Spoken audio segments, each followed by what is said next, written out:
بسم اللہ الرحمن الرحیم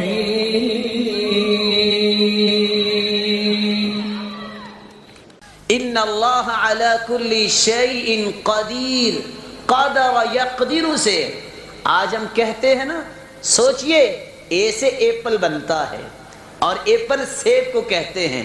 کبھی قرآن نے بھی ایسا پڑھا، کبھی یہ سن القرآن پڑھتے وقت بھی یہ سوچا، یہ قرآن مجید کی آیت کو پڑھتے وقت بھی میں نے اور آپ نے سوچا؟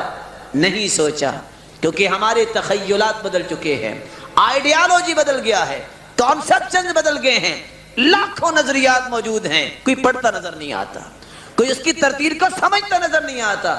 ان اللہ علی کل شیء قدیر، اللہ ہر چیز پہ قادر ہے، اللہ خوش ہوتے ہوں گے، لیکن ہم نے تو عادت بنا رکھی ہے قاف کو جو باریک لفظ ہے اس کو موٹا پڑھنا اور موٹے کو باریک پڑھنا، جس سے معانی میں تغیر آتا ہے۔ ان اللہ علی کل شیء قدیر، نعوذ باللہ، اللہ ہر چیز پہ قدرت رکھنے والا ہے۔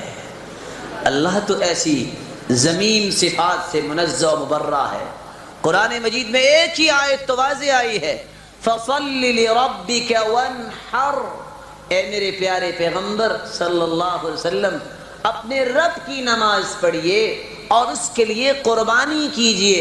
وَانْحَرْ ہا کے ساتھ ہے، نحر ینحر، لیکن اگر اس کو آپ موٹے انداز سے پڑھ دیں گے فَصَلِّ لِرَبِّكَ وَانْحَرْ، کیا مطلب ہے اس کا؟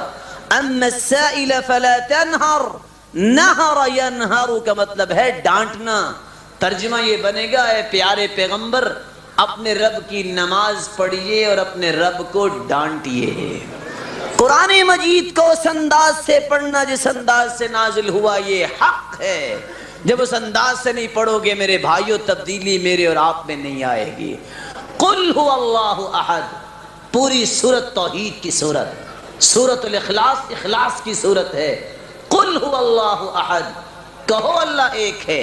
یہ قال یقول سے فعل امر ہے، لیکن اس کو بھی اگر کہا جائے قل هو اللہ احد، کھاؤ اللہ ایک ہے۔